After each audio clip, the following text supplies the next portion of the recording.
Alhamdulillah.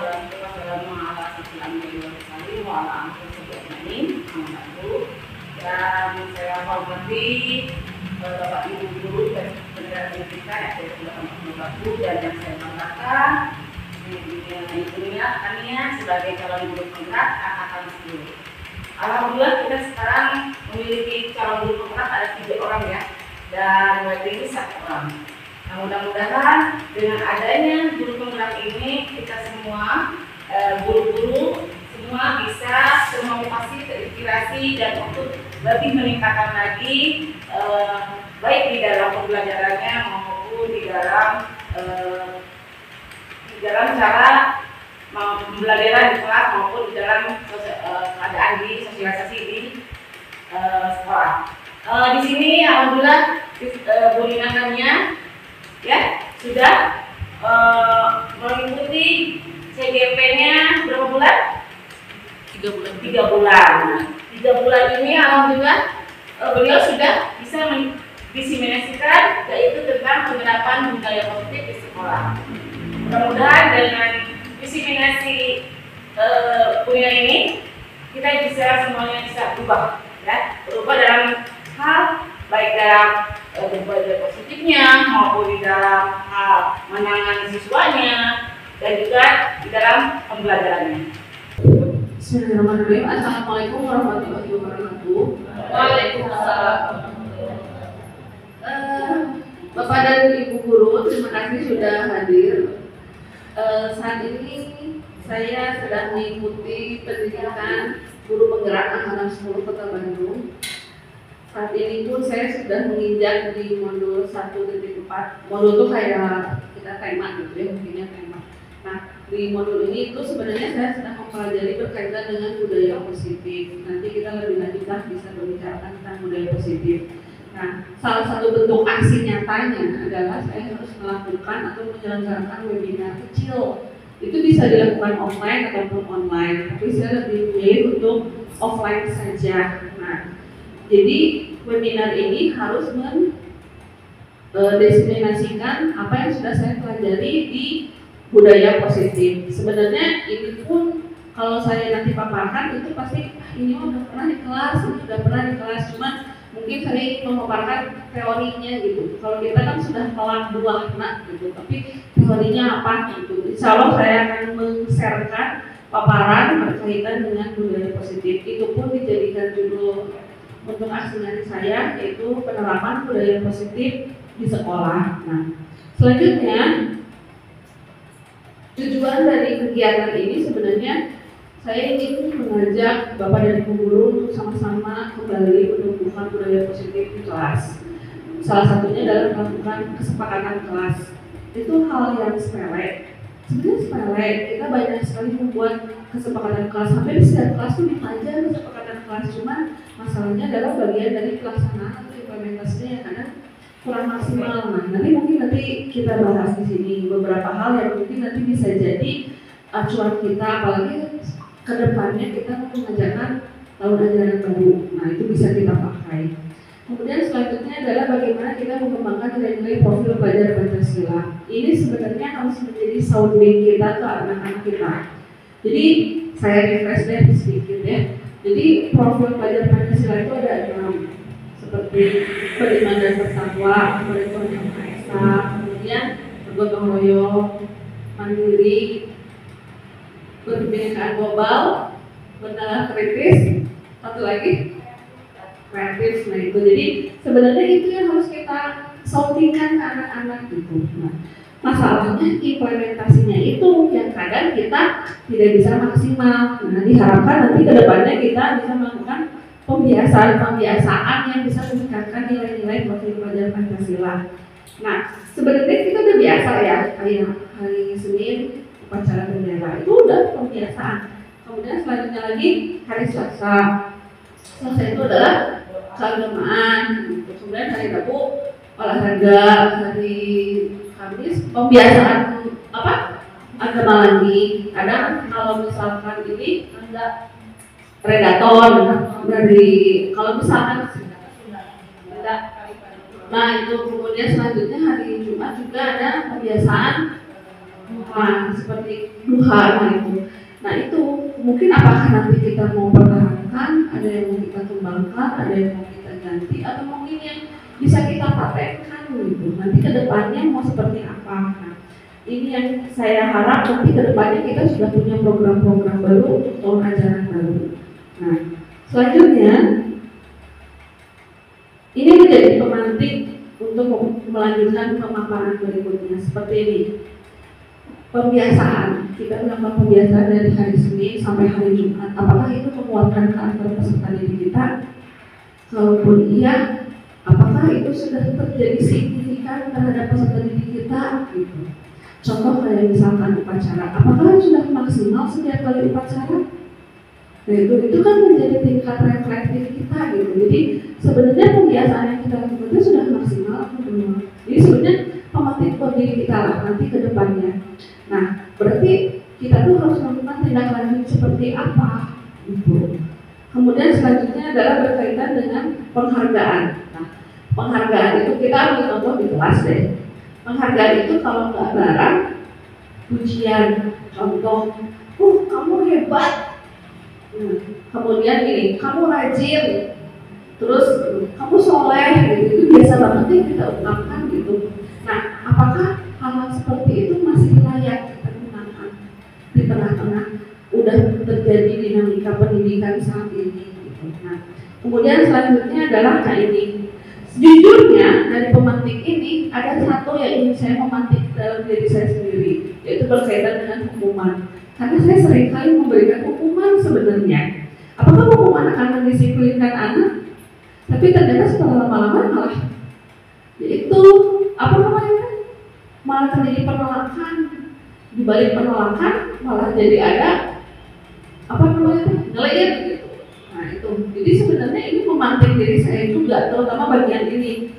Kalau memuji, kayaknya saya jarang memuji tipenya gitu. Jadi mudah-mudahan refleksi ini yang saya buat karena saya mengukur dalam diri saya sendiri, apakah ini sudah sama atau tidak dengan yang saya rasakan sampai saat ini gitu. Nah, sebelum ke materi selanjutnya, ini adalah materi yang pertama, disiplin positif dan nilai-nilai kebajikan universal. Saya ingin melakukan game sedikit. Masalahnya ini harus dilakukan secara berpasangan. Ini kan ada pasangan, ini pasangan, ini pasangan, itu pasangan. Zul kayaknya nggak punya pasangan Bu Sandi. Mungkin Zul sama Bu Sandi aja pasangannya. Nggak mau, nggak mau kamu. Oh kamu, berarti kuliah aja sama Bu Sandi. Ya, silakan duduk berdekatan dengan pasangannya masing-masing. Zul, sapa pasangannya sebelahnya.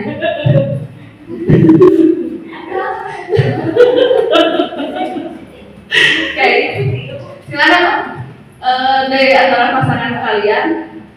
Ini salah satu ya, salah satu. Jangan dua-duanya, salah satu. Silakan dibuka telapak tangannya.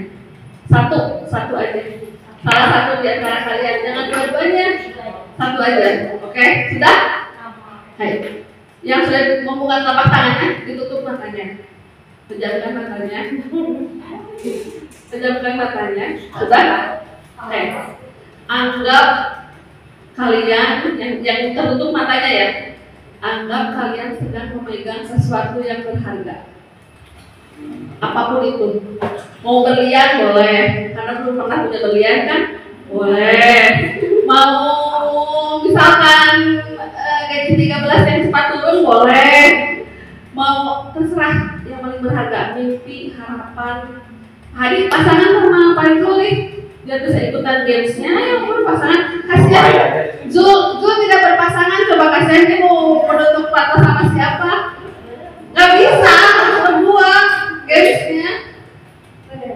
Sudah? Oke ya? Sudah ya? Saya nggak akan tanya apa yang harapannya. Kalau mungkin kurang lebih kayaknya harapan atau mimpinya sama kayak saya. Anak saya mudah-mudahan suka itu, saya ingin itu. Oke, udah silakan dikepal. Sekepal-kepalnya, Bolina mantra, siapa?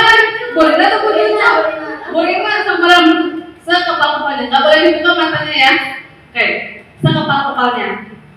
Sekarang tugas Bapak dan Ibu guru yang di sebelahnya adalah silakan membujuk rekannya untuk membuka kepalanya, mau dengan mau dengan bujukan, mau dengan dielek-elek, mau dengan diiming-imingi apapun, jangan itu. Ya, saya beri waktu 30 detik dari sekarang sampai si kepala tangannya terbuka. Makanya terbuka juga. Nggak boleh, makanya saya bisa buat penjepit ya, tidak terlihat ya. Oke, 30 detik dari sekarang.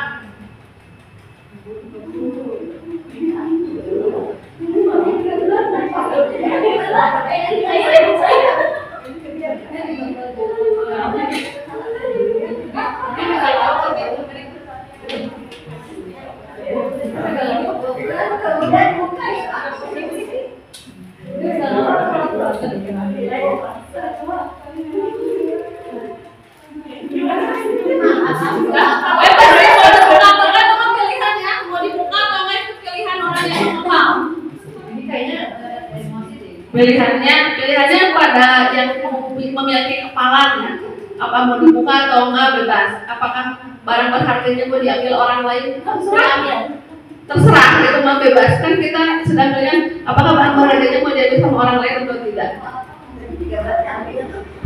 Oke, silakan 5 detik lagi ya. 5 detik lagi. Keras. Ya. Nggak mau dibagi-bagi. Saya tahu itu apa isinya. Itu dia mimpi poros dari semangat lama. Oke, ya sudah, silakan boleh dibuka penjaman matanya. Sekarang kita buka juga kepala tangannya. Saya lihat ya yang masih kekeh itu adalah Bu Ros sama kuliah. Bu Mimi itu goyah, cepat banget goyah. Bu Rina ya. Bu Siti terbuka ya? Enggak? Oke. Nah sekarang ini, saya mau ngambil contoh yang tertutup dulu deh, yang tertutup dulu. Kuliah. Kayaknya Bu Sani kan mungkin Bu Sani itu bahasa tubuhnya lebih ke touch, sentuhan. Karena saya lihat di sini teh bukan mulut, bukan audio, tapi sentuhan. Berarti gestur tubuhnya adalah sentuhan gitu. Bu Lia tuh tidak membuka kepalanya, betul? Betul. Nah, berarti yang pegang kontrol untuk membuka kepala ataupun tidak siapa? Diri sendiri. Bu Mimi juga sama. Gampang banget gitu. Dia lulus sedikit sama Bu Rata langsung buka 1, 2. Jadi kayaknya kalau Bu Mimi dideketin dikit lagi, bentar lagi, Bu, yang cairnya boleh nggak? Sama kita pinjam?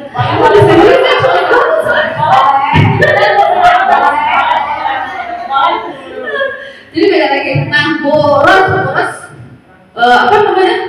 bagus gitunya, mau gimana tadi, bagus pisan gitu.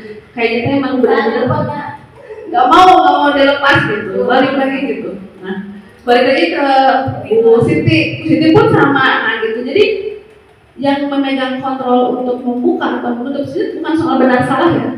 Untuk membuka atau menutup itu sebenarnya siapa? Diri kita sendiri. Nah, kalau saya ilustrasikan ya dalam keseharian kita di disiplin positif adalah berkaitan dengan seperti ini. Ketika kita di kelas, seakan-akan karena saya orang paling dewasa di kelas, maka saya adalah orang yang bisa mengontrol siswa. Punya pemikiran yang sama dengan saya? Iya, saya pun seperti itu. Tapi sebenarnya yang saya lakukan itu ternyata kalau misalkan dibandingkan dengan perubahan paradigma pendidikan sekarang, itu salah ternyata. Ternyata yang benar itu adalah justru peserta didik memiliki hak. Untuk apa? Memilih apa? Contohnya seperti ini. Memilih untuk diam, memilih untuk mendengar, atau memilih untuk cuek. Itu peserta didik sekarang. Anggapnya seperti ini. Anggap yang membisik itu adalah guru yang memegang kepala anak. Ketika guru membisikkan sesuatu, sekarang memberikan dorongan, stimulus. Untuk apa sih? Merubah pikiran kan, merubah pendapat, merubah pendirian. Sekarang masalahnya di mana anaknya? Ada anak nurut, ada anak yang tiba-tiba dia pengeluaran. Jadi bujukan-bujukannya teh, stimulus-stimulusnya teh berarti berhasil. Nah itu yang kita harus tanamkan sekarang, bahwa sebenarnya anak itu memiliki hak untuk mendengarkan kita, untuk tidak mendengar kita, bahkan tidak peduli sama sekali sama kita. Jadi siapa yang sebenarnya harus bisa mengontrol situasi kelas? Betul kita, tapi dengan batas-batas tertentu. Karena peserta didik juga memiliki hak-hak itu. Jadi sebenarnya permainan itu seperti mudah, seakan-akan kayak beneran itu sesuatu yang berharga, tapi sebenarnya itu seperti ke kita, fungsi kontrol kita bagaimana untuk mengendalikan peserta ini, seperti itu. Ya, kita akan mulai ke materi yang ini adalah stimulus respon yang kita pelajari zaman dulu. Ini adalah bagaimana sebenarnya teori kontrol yang berlaku. Dulu ini belum dipelajari. Kenapa? Karena perubahan perilakunya belum terjadi.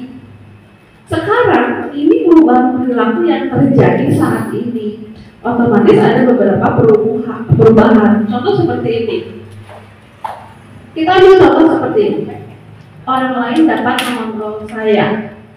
Kita ibaratkan berarti guru bisa mengontrol peserta didiknya. Ambil contoh seperti itu. Dulu iya, sangat-sangat nurut. Segimana guru dicarioskeun pokoknya eta kedah dikerjakeun. Seperti itu. Tapi sekarang apakah itu yang terjadi? Tidak, karena ini terjadi perubahan perilaku zaman dulu dengan zaman sekarang. Semakin banyak informasi yang diperoleh, maka mereka akan memiliki pemikirannya sendiri. Itu yang terjadi sekarang. Anak-anak zaman sekarang sekarang dia memiliki punya kontrol dirinya dan diri sendiri. Saya lebih tahu daripada ibu bapak guru. Wajar nggak? Wajar. Karena kita nggak pernah bisa membatasi informasi yang mereka terima. Itu akan terus-terusan berulang. Selanjutnya, nah, contoh seperti ini. Dulu kita berpikir kayak gini. Kalau misalkan anak telat datang, terus kamu kenapa telat? Kamu kesiangan. Kalau zaman dulu lari 5 keliling. Itu seakan-akan superior gurunya keluar. Saya menang nih dari anak ini. Tapi apakah zaman sekarang bisa dilakukan seperti itu? Ternyata sekarang ini posisinya model berpikirnya adalah harus walaupun terjadi penyimpangan kesalahan, harus yang gurunya merasa aman dan nyaman, peserta didiknya harus merasa aman dan nyaman. Nanti kita pelajari bagaimana teknik-teknik untuk bukan memberikan hukuman ya, tapi nanti ada istilah khususnya. Nah, jadi perubahan-perubahan ini terjadi baik kita yang tadi, adanya perubahan dinamika pendidikan. Gitu. Ini adalah disiplin. Banyak sekali definisi disiplin yang bisa kita temui dari beberapa literatur, banyak sekali. Tapi yang pasti disiplin itu identitasnya akan tidak pernah jauh dari kata patuh. Nah, disiplin sebenarnya kayak kata kerja utamanya. Dari situ akan muncul turunan-turunan baru. Contoh, bisa tanggung jawab, bisa yang namanya mandiri, bisa yang namanya dedikasi, bisa namanya loyalitas. Nah, hal-hal ini yang akan membuat kita merasa bahwa orang yang disiplin biasanya soleh. Apakah seperti itu? Soleh? Ya kalau namanya soleh lebih, tapi kan belum tentu. Ya, yang namanya disiplin. Nah, jadi balik lagi, disiplin yang bisa permanen itu munculnya harus dari dalam diri sendiri. Balik lagi, disiplin yang hanya karena aturan itu nggak akan pernah bisa untuk menjadi sebuah permanen. Ambil contoh seperti ini. Ketika anak masuk shift pagi, bentuk disiplinnya apa? Bangun pagi, sholat, mandi, sarapan, berangkat sekolah. Ketika disiplin itu terbentuk, mau sekolah pagi, mau sekolah siang, ya tetap rutinitasnya akan seperti itu. Mau sekolah siang, ya tetap bangun pagi, sholat, mandiri. Beda lagi kalau misalkan disebutnya yang tidak permanen, sekolah siang, bangunnya siang, begitu. Itulah disiplin. Jadi disiplinnya memang harus dari dalam diri sendiri. Nah, siapa yang bisa membuat kontrol terhadap itu? Yang diri kita sendiri. Mungkin sama seperti saya gitu. Kita tuh kadang dalam satu hari suka pingin ada pengecualian. Dalam seminggu ya minimal hari minggunya yang harusnya bangun 4:30, 4:30 gitu. Nah, jadi berarti kalau seperti itu ya kita sendiri yang belum bisa menghargai diri sendiri. Berarti terjadi pengecualian. Selanjutnya adalah berkaitan dengan nilai kebajikan. Nah, ini adalah yang ketika saya pertama kali mendapat materi ini, karena saya mendengar kata kebajikan, otak saya tuh jadi berpikir hal yang lain-lain gitu. Kalau kita kayak mau belajar filosofi, nah ternyata nilai-nilai kebajikan yang dimaksud di sini adalah nilai-nilai yang harus kita panut, bukan hanya di sini, tetapi ketika kita di luar tempat umum, bertemu dengan orang lain, atau mungkin di tempat yang kita nggak pernah kunjungi sebelumnya. Ambil contoh, satu nilai ataupun satu sifat positif manusia yang harus digunakan dimanapun juga. Contohnya apa? Misalkan apa? Saya contoh kayak gini, menghormati yang lebih tua. Mau dimanapun juga tempatnya tetap itu. Jadi untuk saling menghormati, mau dimana-mana tetap itu yang dipakai. Sebenarnya nggak harus kenal dia Sunda, dia Jawa, ataupun dia orang mana, orang Batak, orang mana, ya tetap satu yang harus kita pegang, saling menghormati gitu. Nah, jadi nilai kebajikan ini yang harus kita patuhi. Nah, berhubung kita sebagai seorang pendidik, nilai-nilai pengembangan kebajikannya sudah dirumuskan dalam apa? Profil pelajar Pancasila. Merefresh sedikitlah profil pelajar Pancasila, karena kalau pun jujur tiba-tiba harus apa profil pelajar Pancasila namanya? Kan kita juga suka nge-like ya, kayak relak gitu. Nah, hal-hal seperti itulah yang ingin saya kembangkan lagi supaya kita bisa mengingat lagi profil pelajar Pancasila apa sih yang mau kita kembangkan. Karena tidak mungkin dalam satu hari kita bisa full semua kita implementasikan. Enggak lah, terlalu sempurna dan terlalu idealis kayaknya kalau seperti itu. Nah, kemudian selanjutnya di sini adalah materi berikutnya adalah berkaitan dengan teori motivasi, hukuman dan penghargaan serta restitusi. Kalau motivasi mungkin sering ya kita dengar, ini juga sering kita dengar. Restitusi nanti kita bahas lagi ya. Selanjutnya kita mulai dengan yang pertama, teori motivasi. Saya berupaya untuk mengambil zona aman dengan cara motivasi. Ini saya contohkan kepada peserta didik. Menghindari ketidaknyamanan atau hukuman. Hampir semua peserta didik itu berupaya untuk tidak dihukum sama guru. Mulai dari mengerjakan dengan cepat dan tidak salah atau mencontek temannya. Karena apa? Jangan sampai dimarahin sama ibu guru, atau misalkan neplak dari temennya gitu. Nah, jadi ini adalah satu hal yang kita lihat langsung gitu, yang kita cermati langsung gitu.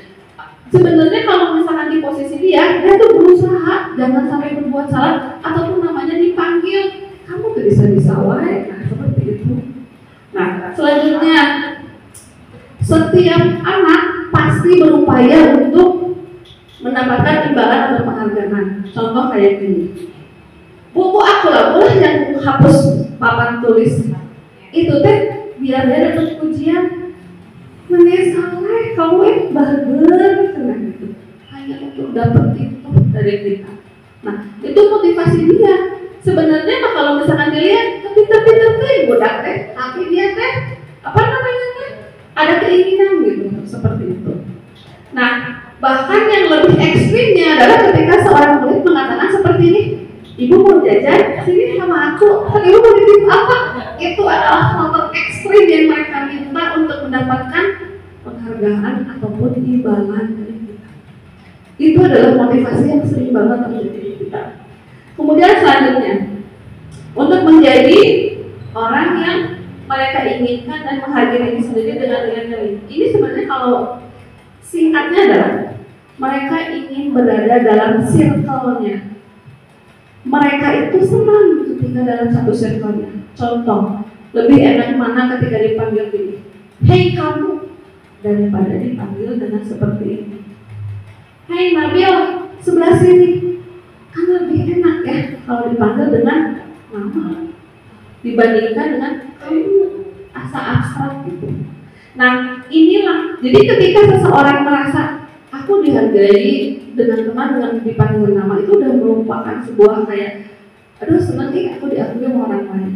Tapi yang terjadi bahkan ada seperti ini, kok bisa ya dia tuh sebenarnya nggak suka sama circle ini, tapi kenapa dia gabung dengan circle ini? Coba, kenapa bisa seperti itu? Coba, pasti di kelas ada tuh yang kayak gitu. Banyak saya, tapi kalau bersama anaknya tuh yang emang di kelasnya udah gap-gapan gitu. Bahkan ada anak yang ridho lillahi ta'ala, baiklah saya mah ditah-itah mungkin saya deh, asal saya gabung. Karena dia sendiri tidak memiliki circle di tempat lain, karena dia sendiri tidak dihargai oleh orang lain. Mungkin ketika datang malah teman-temannya seperti itu yang terjadi. Jadi sebenarnya kenapa bisa terjadi seperti itu? Apakah itu salah kita? Enggak, sepenuhnya bukan salah kita. Karena itu terbentuk dari budaya sejak dia datang ke sekolah ini. Cuman masalahnya tidak ada dorongan ataupun motivasi untuk merubah perilaku dia. Nah, ini dengan peserta didik. Sekarang saya ingin membalikan dengan Bapak dan Ibu guru ya. Pertanyaan pemantiknya adalah simpel sekali. Saat Anda hadir mengajar tepat waktu, apa motivasinya? Silakan dipikirkan dan saya ingin jawabannya. Nanti saya bagikan statement. Nanti kita akan bahas sejujurnya saja. Tidak ada benar dan salah, tidak ada.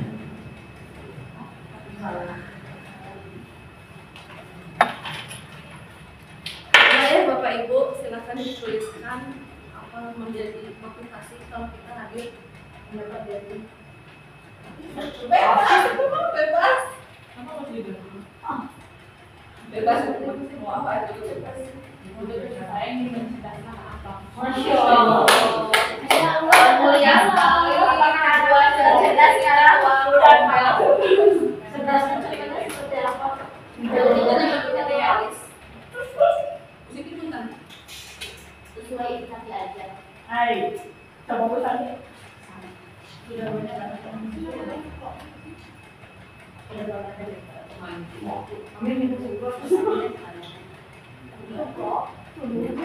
Bapak Ibu, boleh di dikasih kertas mengisi.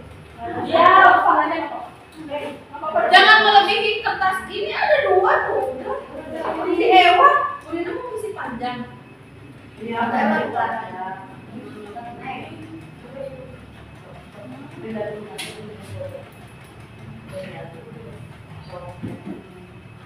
Ini masih banyak ya. Gak apa-apa, gue mau lanjut. Asuhan? Ini senior. Nyala bang. Nyala. Senior. Hah? Udah dari tadi.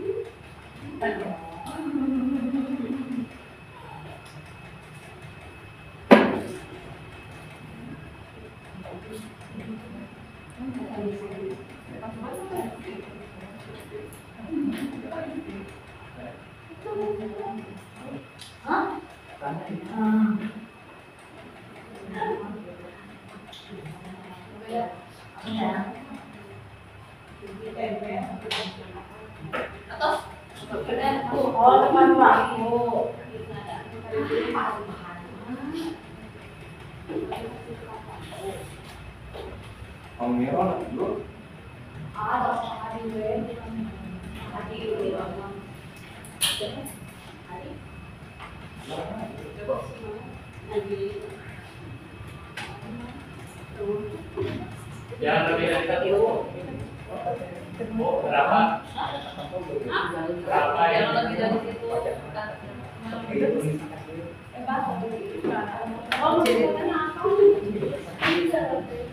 Kepala itu.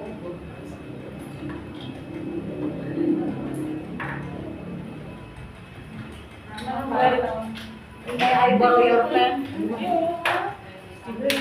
Ya,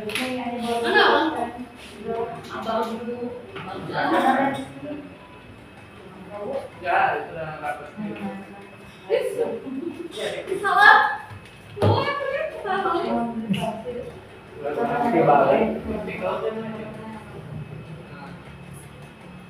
Ada menjadi contoh anak-anak.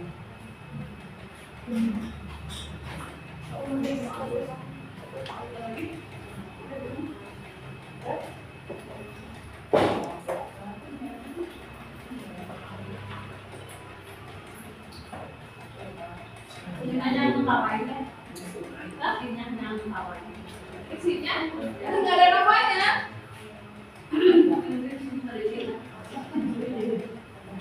Mau apa? Mau apa sedikit.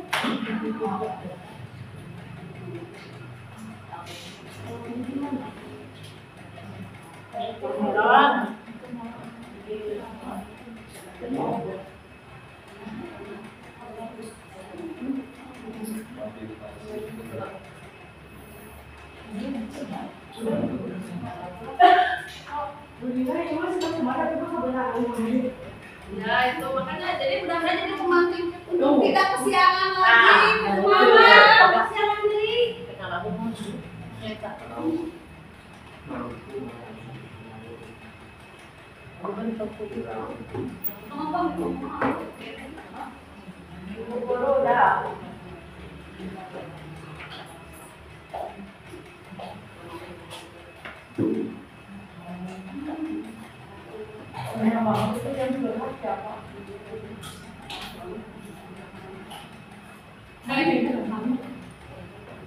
Apalagi udah pagi, bukan jawaban benar salah. Harus dirumuskan.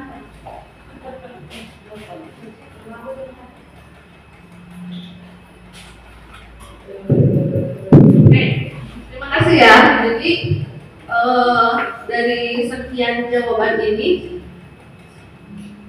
saya kelompokkan yang pertama 4 orang tuh menitik beratkannya kepada tanggung jawab. Kemudian yang berikutnya menitik beratkannya kepada untuk memberikan contoh kedisiplinan untuk peserta didik. 2 orang berkaitan dengan bahwa tanggung jawab yang kelima, bahwa kita itu harus merasa untuk membuat anak merasa senang dengan kehadiran kita. Kemudian menghargai diri sendiri. 2 ini berkaitan dengan supaya kelas menjadi aman dan tentram. Kelas mana itu kelas mana? Dan yang terakhir ini yang saya rada bingung. Kenapa kita harus hadir tepat waktu agar kita berakhlak mulia dan berwawasan global? Masih gepek. Ya ilmunya udah dalam banget gitu jawabannya. Nah, kalau kita runut, seperti ini contoh.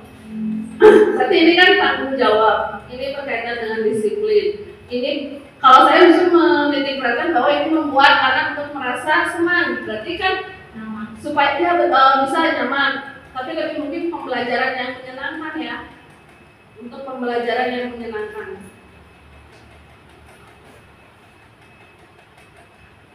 Selanjutnya ini adalah menghargai. Yang ini aman, tertib, tapi ini rada panjang dan berakhlak mulia. Dan satu lagi adalah berwawasan global. Nah, sebenarnya yang kita buat ini sebenarnya bisa menjadi bibit-bibit untuk membuat keyakinan kelas nanti loh. Justru malah ini bisa dibuat kita menjadi keyakinan guru 184. seperti satu, kita harus menjadi seseorang yang tanggung jawab. Yang kedua, disiplin. Kemudian kita harus bisa membuat sebuah pembelajaran itu di kelas itu menjadi sesuatu yang menyenangkan. Kemudian ini bisa saling menghargai. Harus membuat kelas menjadi aman, tertib, mungkin lebih kepada kondusif ya. Nah, kemudian akhlak mulia berwawasan global. Nah ini hal seperti ini yang justru bisa membuat keyakinan kita untuk bisa lebih baik atau melakukan perubahan. Kenapa? Karena ini munculnya bukan dari saya yang mengkoordinir, tetapi dari siapa? Dari Bapak dan Ibu guru. Nah inilah sebenarnya hal-hal yang justru bisa menjadi cerminan kita untuk nanti mah anak-anak yang membuat seperti itu, dan itu yang kita jadikan sebagai keyakinan kelas. Mungkin bedanya kayak gini. Kalau ini kita nggak usah nanya, kalau anak, oh Bu, kalau misalkan supaya datang sekolahnya nggak terlambat, nah itu apa Bu keyakinan nah anak mah sudah suka memberikannya dengan contoh. Nah kita cari istilah yang tepatnya apa, berarti tepat waktu. Kayak gitu, kayak yang pas nanti ke depan. Nah hal inilah yang sebenarnya motivasi. Sebenarnya kalau kayak gini larinya kemana? Kalau yang tadi ya, maaf, saya ulang sedikit. Larinya kemana berarti? Ada yang ke sini, ada yang untuk membuat ini, tapi masalahnya nggak ada yang ini. Berarti kita udah solid banget. Kita mah nggak butuh penghargaan ya? Nggak butuh. Ini nggak butuh. Menunggu aja. Nah, jadi sebenarnya yang kita incar itu ternyata dari motivasi ini, antara ini dengan ini. Motivasi itu akan selalu ada. Cuman masalahnya mana yang muncul. Kadang kita butuh penghargaan, butuh. Cuman mungkin untuk kondisi atau situasi hadir di kelas, kita nggak butuh ini. Yang kita ajukan yang mana? Yang atas dengan yang bawah. Tidak harus yang namanya motivasi harus datang bersamaan. Setelah tanggung jawab ada imbalan apa? Insya Allah itu namanya. Selanjutnya adalah yang ingin saya bahas adalah teori hukuman dan penghargaan. Nah ini juga materi yang membuat saya sedikit merasa bersalah. Kalau bahasa zaman sekarang harus bermuhasabah, benar ya, harus lebih banyak bermuhasabah karena ternyata saya di sini melakukan banyak kesalahan. Kita mulai dari yang pertama, hukuman. Hukuman itu akan terjadi secara spontan. Hukuman tidak pernah terjadi dengan rencana, kecuali kalau kita memang punya jiwa pendendam, itu pasti bakalan ada. Tapi masalahnya nggak mungkin seorang guru pendendam. Nah, justru yang terjadi sekarang itu adalah bagaimana caranya kita meminimalisir bentuk hukuman. Bahkan menurut teori pendidikan sekarang justru hukuman tidak boleh lagi ada. Nggak boleh ada. Hukuman itu harus diganti dengan apa? Yang disebut dengan konsekuensi logis. Jadi gini, ini selesai ya. Ini hukuman.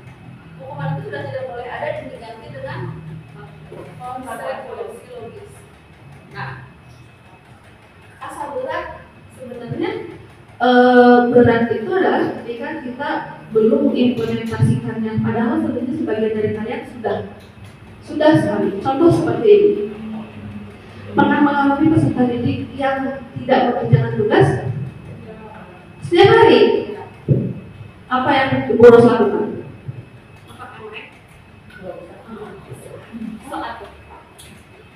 Diberikan biasanya kalau tidak mengerjakan tugas tersebut harus diselesaikan sama ibu. Jadi anak ada keterlambatan melanjutkan materi. Setelah itu anak juga jadi apa ya, hukumannya hanya harus diselesaikan tugas. Jadi seharusnya teman-teman yang bisa santai dia tidak. Yang lainnya Bu Esti, kalau ada anak tidak mengerjakan tugas? Paling Verbal. kamu udah kasih tahu seminggu lalu paling hari ini. Dan ngerjain gini-gini berarti besok Bu Vita? Yang sama yang mana? Bu Sani? Bu pakai mic? Oh boleh. Ini saya kurang aja kan? Kajol. Itu berdiri ya? Ya berdiri supaya ada Jangan, yang nggak dapetnya di sini mah bisa. Ke depan Bu Sani mau dipoto. Sini. Merah pojok ke depan. Kalau kelas saya kebetulan ketika ada anak yang tidak mengerjakan PR sudah tahu tidak boleh pulang dulu. Yang lain boleh pulang, kamu harus mengerjakan PR itu hari ini. Ku ikuti tunggu sampai beres. Gitu. Yang lain ada lagi? Ada yang beda nggak? Ini yang menariknya karena berbeda. Setiap guru karena dengan karakternya itu maka dia akan memberikan apa ya namanya respon yang berbeda. Berarti saya kalau saya ulas ya kembali. Berarti kalau di sini Bu Ros mengerjakan ya? Mengerjakan. Kalau misalkan Bu Esti lebih kepada verbal. Kalau dengan Bu Sani, dia akan lebih kepada jangan dulu pulang sama ibu dulu. Hukuman dulu. Jangan dulu pulang. Nanti butuh. Nah dari sini nanti kita bisa membuat karakter sebenarnya di guru seperti apa. Nanti butuh. Oke, hukuman. Betul sekali, cuman alhamdulillahnya dari setiap guru yang saya tanya tidak ada yang menggunakan fisik. Ya, kita tetap tidak boleh menggunakan fisik ya. Mudah-mudahan nggak ada. Terima kasih. Nah, oke. Nah, jadi yang namanya hukuman itu adalah dia karena sifatnya spontan, kadang kita tidak kontrol ketika melakukan atau merespon setiap kesalahan atau penyimpangan itu yang terjadi. Dan kadang ketika selesai kita baru kenapa tadi itu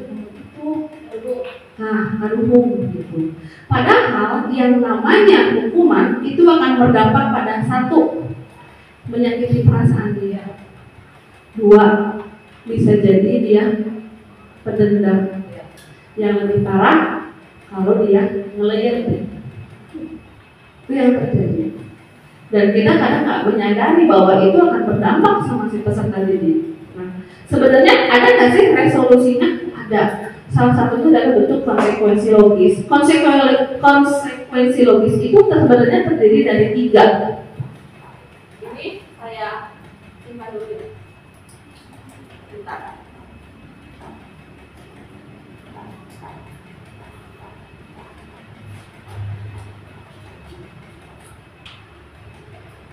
Yang pertama adalah perbaiki. Yang kedua adalah kehilangan hak. Yang ketiga itu adalah membantu. Jadi sebenarnya ketika hukuman ini dirubah menjadi konsekuensi logis adalah harus diperbaiki. Contoh, anak yang tidak mengerjakan tugas ataupun PR seharusnya dia mengganti dengan tugas lagi, bukan dengan yang lain. Jujur, apakah saya pernah melakukan itu? Mungkin sebagian besarnya tidak.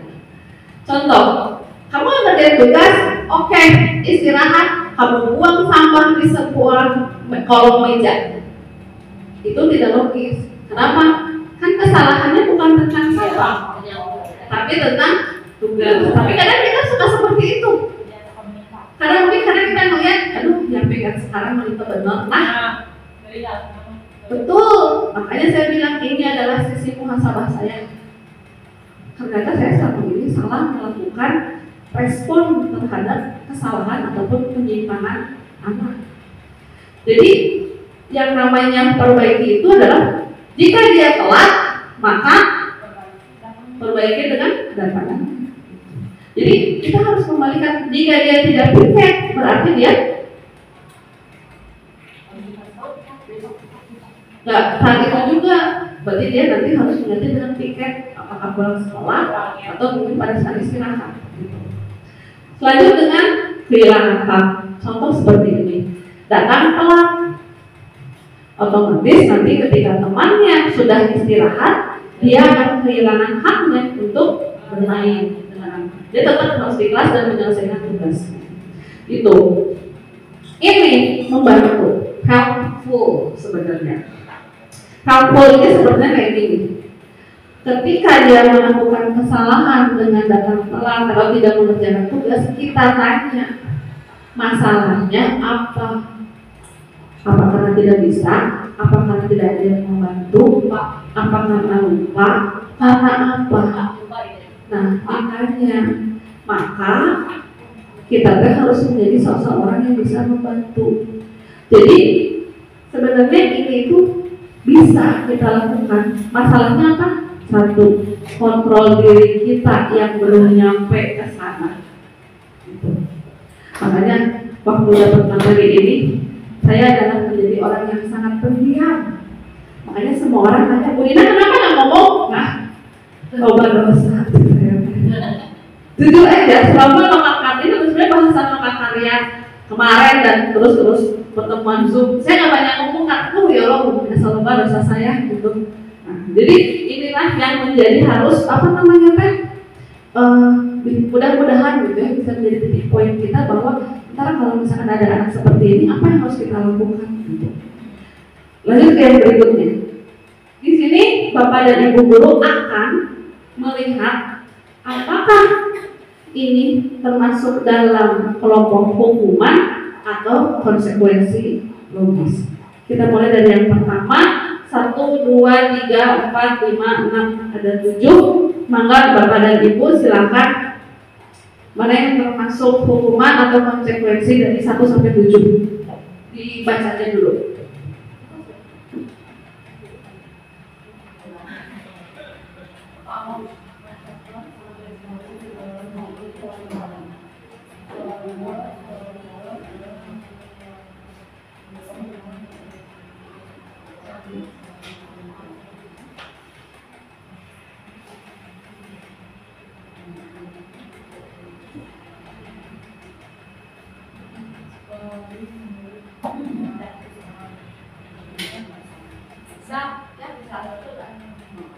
Boleh call friend, boleh 50-50, 50-50, satu hukuman. Kita mulai aja ya. Yang pertama hukuman, yang kedua hukuman, 3 konsekuensi, 4 hukuman, 5 konsekuensi, 6 hukuman, 7 hukuman. Oke, kita akan mulai.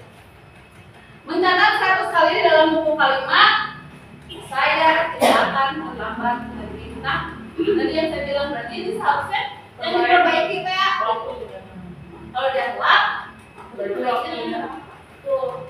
Tadi itu masuk hukuman. Yang kedua, mengelilingi lapangan. Kita nggak nyambung. Apa kesalahannya apa? Dihukumnya apa? Nah, itu tidak nyambung. Maka masuk ke hukuman. Selanjutnya, mungkin dia coret-coret.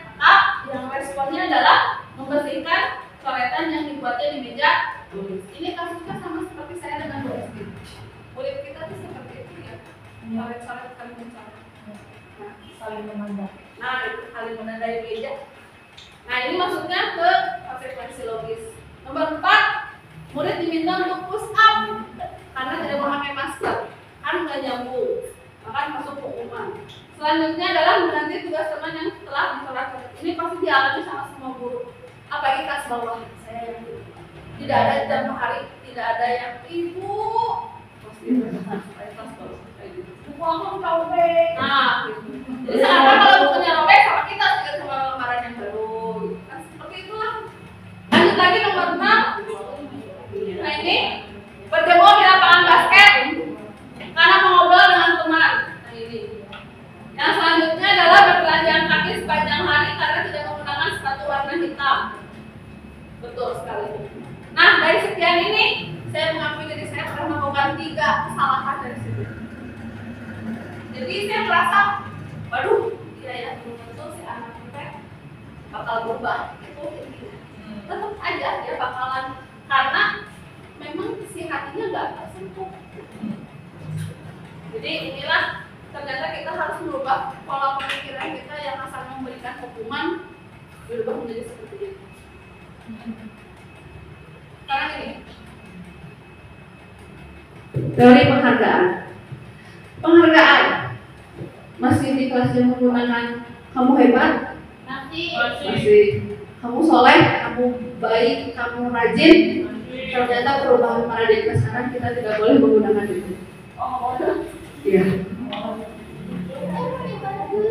Ya, jadi sudah tidak boleh ternyata. Jadi perubahannya itu adalah kita tuh sudah tidak bisa menggunakan kata pujian. Kita tidak boleh lagi menggunakan apa namanya imbalan. Itu udah nggak boleh. Tapi yang harus kita lakukan adalah dorongan, motivasi. Apa yang membedakan dorongan dengan pujian? Contoh, ada seorang anak yang tulisannya rapi banget. Getek nggak sih hati buat ingin ngomong, kamu benih bagus. Bagus pujian, pujian, tapi abstrak, nggak jelas. Tulisannya kayak gini, kamu bagus, akan berbeda kalimatnya segini. Tulisan kamu bagus, nanti di pelajaran lain harus terus seperti ini, atau nanti berikut-berikutnya kamu harus seperti ini. Dorongan lebih spesifik. Betul. Ternyata yang berlaku sekarang adalah dorongan. Jadi former itu sebenarnya ingin menghilangkan reward and punishment. Yang harus diganti adalah konsekuensi logis dan dorongan. Ketika seorang anak, misalkan seperti ini, matematika, saya cobain Nusani, sampai yang dari Rifki ngerjakan nanti meninggal, jangan dia pelajaran terus, gitu. Pasti kan kamu hebat, lebih bagus lagi bukan seperti itu, tapi kalimatnya adalah cara menghitung kamu sudah tepat, nanti lebih ditingkatkan lagi. Nah, itu masuknya ke dorongan. Jadi bukan kamu hebat. Nah, itu yang membuat kita kadang sulit. Contoh kayak gini, Ijal apa ya? Nah, gitu. Kita jadi bingung. Sebenarnya Ijal tuh punya kelebihan banget, keaktifannya yang tidak bisa tertandingi oleh teman-temannya. Itu yang membuat kita kadang ini Albian itu yang harus membuat gurunya berpikir apa ya. Tapi tetap semua anak memiliki hak untuk mendapatkan dorongan dari bapak dan ibu guru. Masalahnya kadang kita cuma kesulitan untuk mengungkapkan perasaan kita apa sih itu. Kalau misalkan di lain waktu kita menemukan kesalahan, berarti kita menggunakannya konsekuensi logis. Di lain waktu kita menemukan kebaikan dari anak, berarti kita menggunakannya dorongan. Jadi itu yang ingin ditanamkan dalam format itu seperti ini. Ya, nah ini yang ingin saya. Ketika kita melakukan penghargaan sebelumnya yang sempat kita lakukan di kelas, kadang itu menciptakan persaingan. Ambil contoh di kelas saya. Dari rumah kayak gitu, kalau dia tidak suka aja pilih kasih. Nah, berarti si anaknya hatinya sudah terluka gitu. Nah, seperti itu gitu. Ya. Nah, bahkan ada yang mengatakan bahwa sebenarnya penghargaan itu sebenarnya bukan hal positif, tapi apa?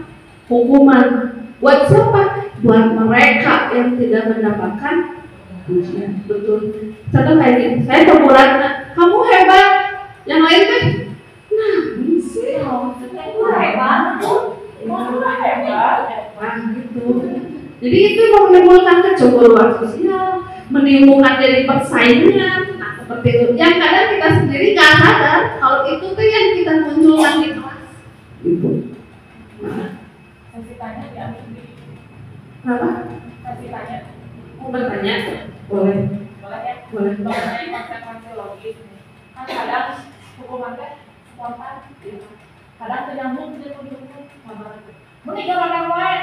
Kita lupa. Nah, konsep-konsep logis anu untuk menjalankan bukan, tapi jaga itu terus. Dengan keyakinan kelas. Dengan keyakinan kelas. Gitu. Balik lagi. Makanya kayak gini, keyakinan kelas teh seharusnya saya juga sadar diri saya sendiri tidak melakukan ini. Ternyata keyakinan kelas teh harus kita ulang, repetition, berulang. Betul, karena anak teh suka lupa. Makanya kita harus membuat pelajaran yang menyenangkan teh. Coba kalau keyakinan kelasnya dibuat lagu, kan sudah ada ya ahli seni kita. Coba kalau si keyakinan kelasnya dibuat kayak bobodoran, kenapa nggak dibuat seperti itu? Itu juga kepikiran sekarang. Jadi akan banyak sekali tugas busanya nanti ketika membuat eskul bobodoran. Coba nanti keyakinan kelasnya dibuat bobodoran, mungkin akan lebih menyenangkan buat anak. Mudah-mudahan, mama.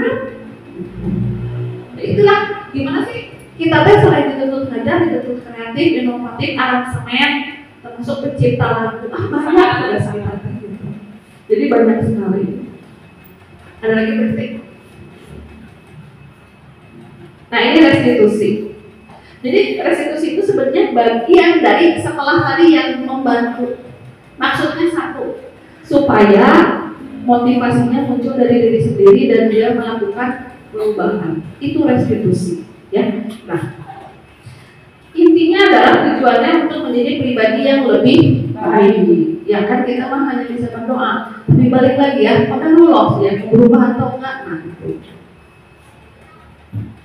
Materi selanjutnya adalah keyakinan kelas. Nah, ini tadi sudah di spill ya.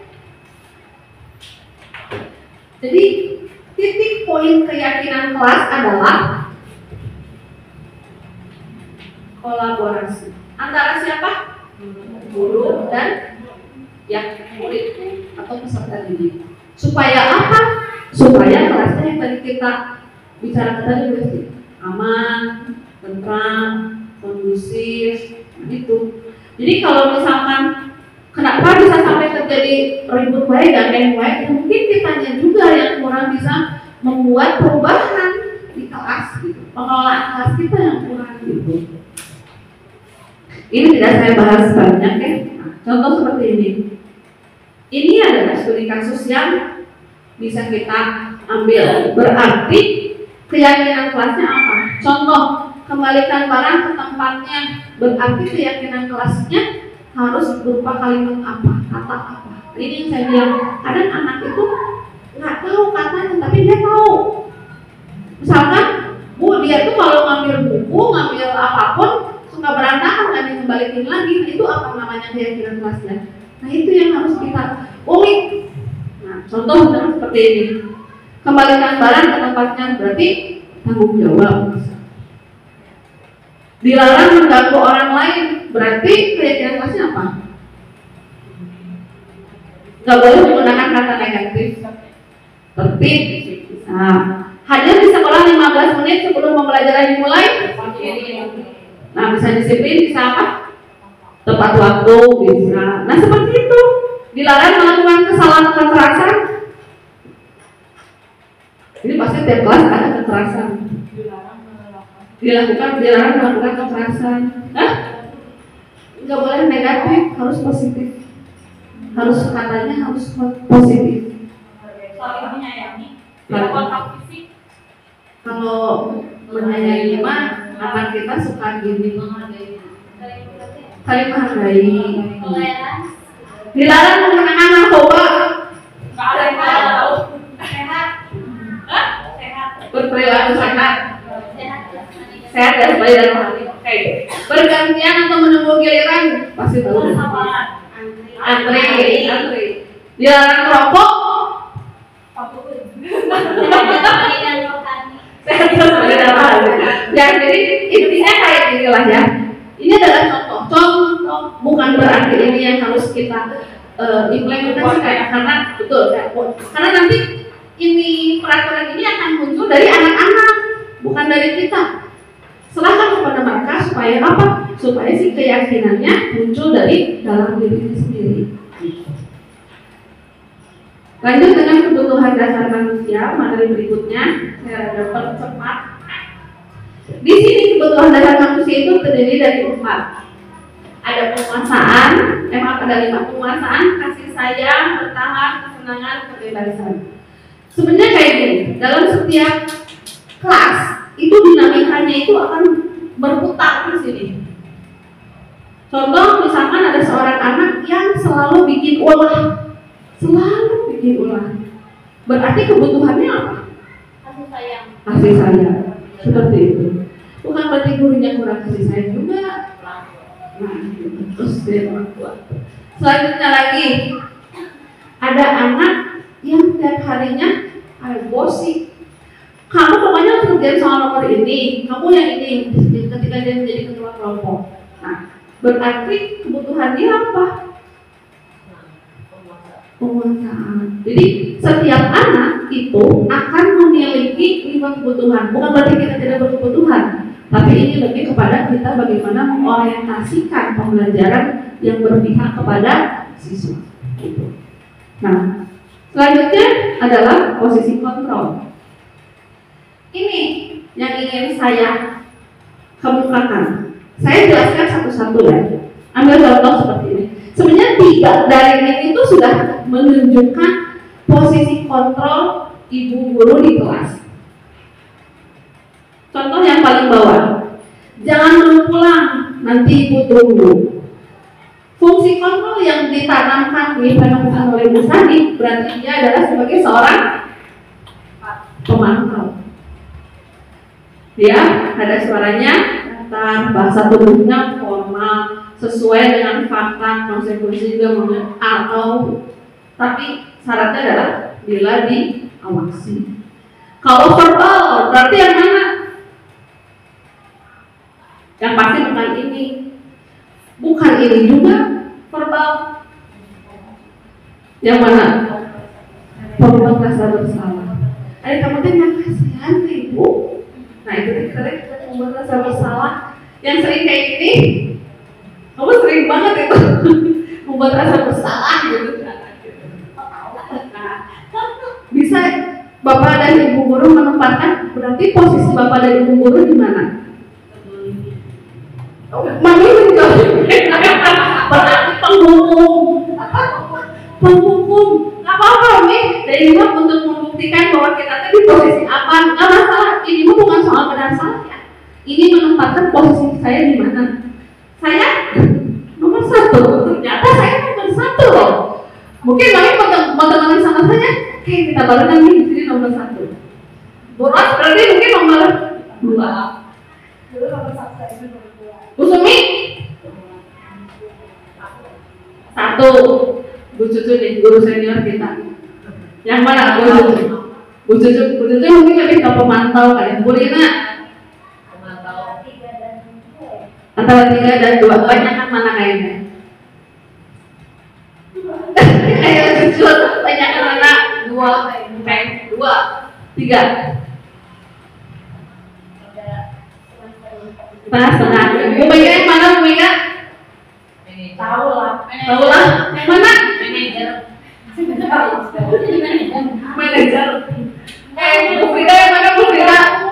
3. Mega mah 3. Bu Mega 3. Bu Frida? Sesuai keadaannya mana? Manajer Bu Frida. Bisa semuanya Sini? ya nggak bisa jadi semua. Yang cenderungnya Pasti semua orang tua akan jadi salah satu walaupun ya, semuanya juga pasti pernah ada di posisi semuanya, tapi kali 1 cenderungnya kemana?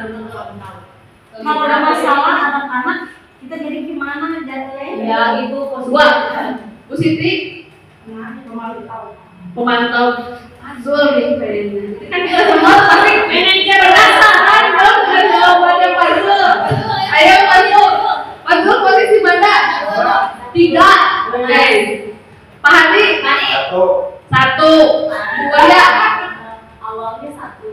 tapi nanti cenderung ke 4. Cenderung ke 4. Oke. Bu Santi, Keempat. Semua. Bu Santi kemana? Cenderung kemana? Memantau. Pemantau. Nah, kalau saya bisa kesimpulannya, kita tidak ada definisi ini. Padahal sebenarnya garis-garis dari kurungan itu kita harus ada di posisi manajer. Jadi manajer itu seakan-akan menempatkan kita sebagai seseorang yang bisa solutif gitu. Harus bisa memberikan pemecahan dari setiap permasalahan anak-anak. Tapi kan masalahnya kondisi ataupun ya dinamika kelas itu enggak begitu. Dinamika kelas itu kadang kita membuat 1, 2, 3, 4 itu yang membuat kita seperti di sini. Nah, sekarang kita akan mencoba untuk menjadi seorang manajer dengan melakukan segitiga restitusi. Nah, segitiga restitusi ini bukan sapnya terigu. Kita bukan ibu ini. Oke, segitiga restitusi ini adalah kita akan mencoba menjadi seorang manajer. Di mana posisinya adalah yang pertama kita harus menstabilkan identitas. Kemudian nanti kita harus memvalidasi dan yang terakhir kita harus menanyakan keyakinan. Kita ambil kasus. Sok silakan kasusnya mau apa? Kasusnya penyimpangannya seperti apa? Kuliah. Kemarin waktu camping Apa penyimpangannya? Oh yang mungkin ada contoh dulu ya. Kasusnya adalah kehilangan. Sebenarnya nggak kasusnya kehilangan barang.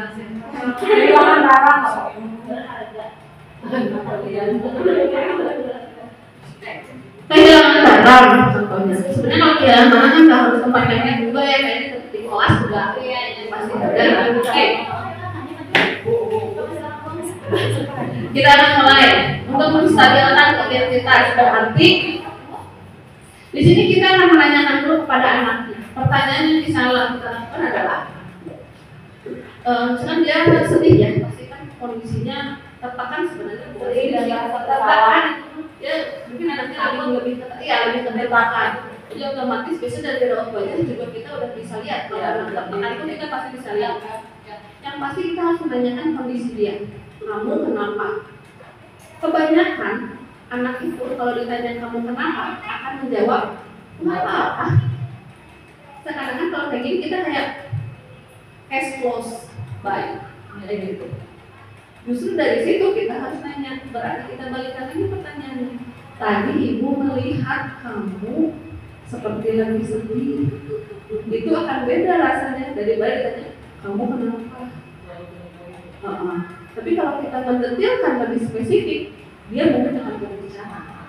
Tadi kamu terlihat nampak sedih, kenapa? Benci, supaya dia yang mengungkapkan masalahnya. Walaupun kita tahu gitu, kan kita tuh sebenarnya setengah kita kan semayang ya. Jadi kita tahu masalahnya apa. Nah, kita tanya seperti itu. Nanti baru ketika sudah diketahui masalahnya, berarti kita sudah melakukan menstabilkan identitas. Identitas apa? Identitas kasus kehilangan barang. Setelah itu apa? Di sini validasi tindakan. 1. Jangan langsung menjudge. Akan lebih baik kalau kita menceritakan ketika diri sendiri. Contoh kayak ini, ibu juga dulu pernah menghilangin barang orang. Atau ibu dulu pernah sebenarnya menghilangkan barang kan? Atau misalkan kita juga bilang dulu juga ya pernah kehilangan barang dan itu harus bilang ke orang lain. Jadi sebenarnya kita harus mensilogiskannya ke kondisi kita dulu. Baru dari situ nyambung ke anak. Dengan bertanya, kenapa bisa seperti itu? Kenapa? Ya mungkin nanti dia akan menceritakan. Nah, jadi setelah kenapa, kita lanjut dengan pertanyaan selanjutnya. Bagaimana perasaan kamu setelah kehilangan barang? Apa yang harus dilakukan supaya tidak terjadi lagi? Ini supaya dia paham kalau dia itu salah dengan menghilangkan barang. Jadi bisa ditanya dengan pertama dengan kita mengungkapkan bahwa kita pernah melakukan kesalahan yang sama supaya ada persamaan penderitaan. Yang kedua, kita bertanya kenapa. Yang ketiga adalah bagaimana cara kamu supaya nanti tidak kehilangan barang lagi. Jadi solusinya bukan muncul dari kita, tapi dari anaknya. Yang sering kita lakukan sekarang adalah kita merasa jadi superhero, memberikan solusi sama anak dan menekor aku. Nah, kita selalu menjadi superhero, kita ingin jadi superhero. Nah, dari sini baru balik ke keyakinan kelas dengan menanyakan kalau kamu ingat lagi keyakinan kelas di kita, berarti kejadian ini berkaitan dengan keyakinan kelas apa itu. Jadi ini yang harus kita lakukan sebagai seorang manajer. Ini yang harus kita tanamkan Bapak dan Ibu guru sebagai seorang manajer. Banyak sekali yang perubahan-perubahan yang harus kita buat gitu. Nah, Bapak dan Ibu guru, pemaparan saya cukup sekian. Terima kasih untuk perhatiannya. Mudah-mudahan apa yang saya sampaikan hari ini bisa memberikan manfaat, bisa memberikan tambahan ilmu lah untuk kedepannya. Mudah-mudahan juga menjadi kebaikan buat kita semua. Untuk perhatiannya saya ucapkan terima kasih. Wassalamualaikum warahmatullahi wabarakatuh.